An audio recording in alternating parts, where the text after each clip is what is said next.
ছেলে আমার মস্ত মানুষ, মস্ত অফিসার, মস্ত ফ্ল্যাটে যায় না দেখা এপার ওপার। ছেলে আমার মস্ত মানুষ, মস্ত অফিসার, মস্ত ফ্ল্যাটে যায় না দেখা এপার ওপার।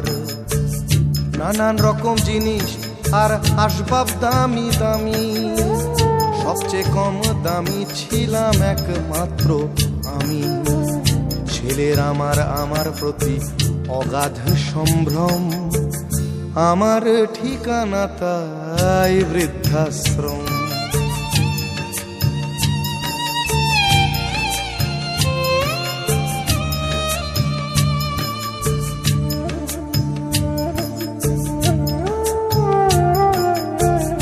আমার ব্যবহারের সেই আলমারি আর আয়না, ওসব নাকি বেশ পুরনো ফ্ল্যাটে রাখা যায় না।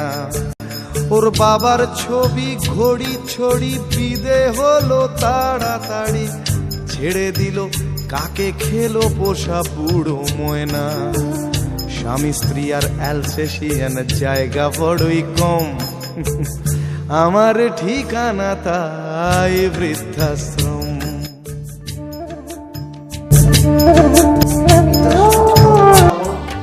ঠিক আছে, এটা আমাদের মন থেকে কাজ করতে হবে এবং শুধু এই কাজ না, মানবিক যে কাজগুলো আছে শুধু আর্থিকভাবে না, আমাদের একটা কথা মাথায় রাখতে হবে যে সার্বাঙ্গিক বিকাশ, সমাজ পরিবর্তন করতে গেলে তার যে মূল কারিগর যুব সমাজ, যুব সমাজকে আরো এগিয়ে আসতে হবে।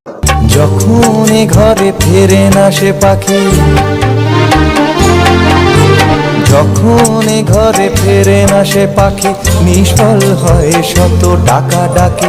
খুঁজে নিয়ে মন নির্জন কোন কি আর করে তখন, স্বপ্ন স্বপ্ন স্বপ্ন স্বপ্ন দেখে মন, স্বপ্ন স্বপ্ন স্বপ্ন স্বপ্ন দেখে মন।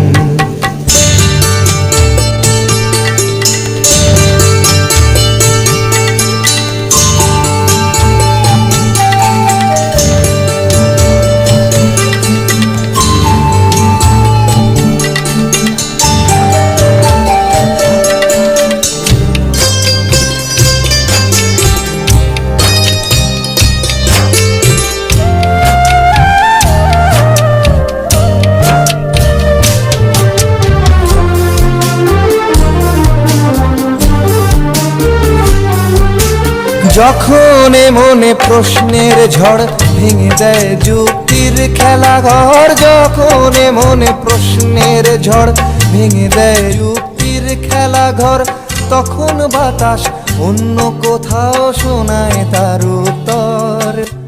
যখন আমার ক্লান্ত স্বপ্ন স্বপ্ন স্বপ্ন দেখে মন, স্বপ্ন দেখে মন।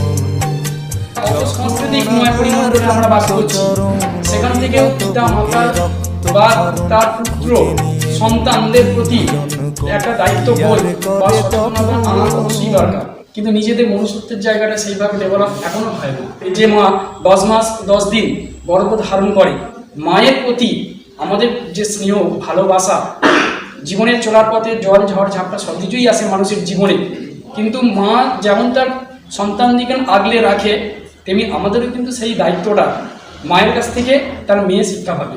আর এই পৃথিবীটাকে সুন্দর করতে হলে, সমাজকে সুন্দর করতে হলে, তার পরিবারটাকে সুন্দর করতে হলে মেয়েদের মধ্যে কিন্তু সেই চেতনাটাকে জাগ্রত করতে হবে। আমরা সমাজের সর্বস্তরে আমরা সবসময় শান্তির বার্তা দিতে চাই, যাতে নিজের পরিবার ভালো থাকে। এই অনুষ্ঠানটা একটু আলাদা ধরনের, কারণ আমরা এই ছাত্রছাত্রী এবং শিক্ষক শিক্ষিকা মণ্ডলীদেরকে নিয়ে এখানে এসেছি একটা বার্তা দিতে, যে এই বৃদ্ধাশ্রমে যারা আসে ভবিষ্যতে তাদের দায় কিছুটা এই ছাত্রছাত্রীদের উপরই বর্তায়। এদের মধ্যে সেই চেতনা জাগ্রত করতে যে ভবিষ্যতে আমরা এই বৃদ্ধাশ্রমে আসবো না এবং আমার দ্বারা কোনো বয়স্ক মা যাতে এই বৃদ্ধাশ্রমে না আসে, এই চেতনাবোধ জাগ্রত করার জন্যই ওদেরকে এখানে নিয়ে আসা। অর্থাৎ আমাদের মূল বার্তা হলো, আমরা বৃদ্ধাশ্রম চাই না, আমরা মায়ের মমতা চাই। এই মায়ের মমতা ওদের মনের মধ্যে সদা জাগ্রত রাখার জন্যই এই উচ্চশিক্ষালয় কোচিং সেন্টারের পক্ষ থেকে এই ছোট্ট একটি ক্ষুদ্র অনুষ্ঠান আমরা আয়োজন করেছি।